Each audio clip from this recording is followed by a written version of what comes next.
Hello there, I'm Johnson Lam from Kaki DIY. Today we're going to talk about one particular topic, which is home security products. Alright, yeah, let's get into it.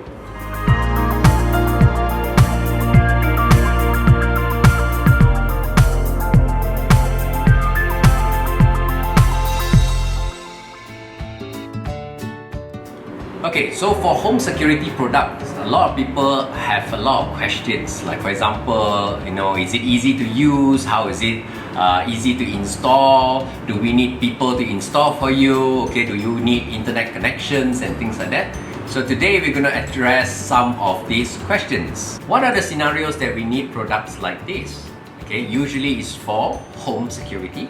Some people would like it for home automation, and the third one is, of course, some of them would like to build some IoT project. Okay, for home security is very simple. You needed something that will trigger the alarm if there's an intrusion. It will be best if there are also cameras to capture what's happening when alarms are triggered, or it's just a very silent surveillance system where you can check on it, or the camera actually sends you some notification when they trigger some movement. Okay, so that's for basic home security. And for automation features, it can be to control your lights. Okay, you can have certain types of automation, like if the camera detected something and then lights are turned on, something in email is being triggered, or maybe call you and things like that. So those are under automation. And for IoT integration, sometimes they want your home security system to be able to talk to other network or other devices like Alexa or Google and vice versa. Okay, just imagine you can just call out to your home automation system, like Alexa, turn on the lights. Okay, I've been using systems like this. I DIY different types from different manufacturers at home. So today I'm going to compare that particular experience with this particular product brought to you by BluGuard Security. Okay, so we're going to test this out and then compare. Okay, the next question is about power adapter versus batteries. Okay, why some people prefer with power adapter and why some people prefer using with batteries. Of course, it's very obvious that those with power adapter, you need to plug it into a power socket, or you need to wire your home with wires to get the power to your devices, right? So just imagine your sensor. Okay, it's somewhere high near your ceiling.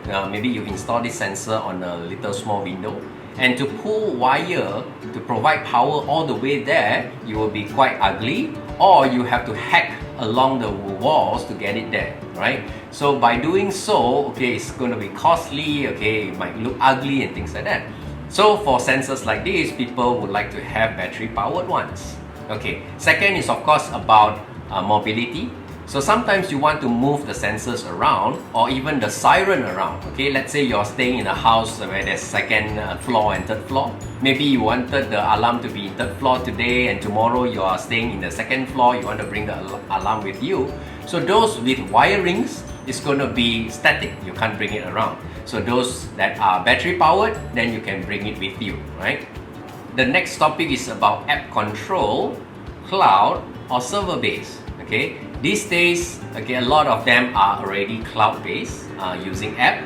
Those days you have to set up your own server at home. Okay, there are pros and cons. Okay, of course you will need basic internet at home in order to have those in the cloud.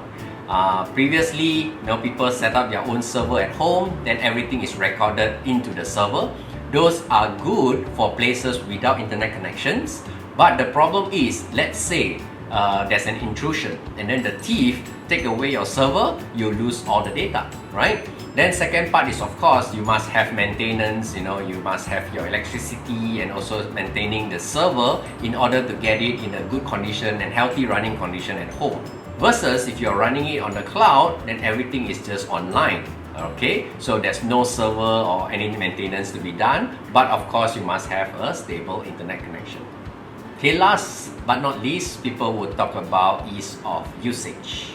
Okay, we'll have to compare and see whether these are easy to use.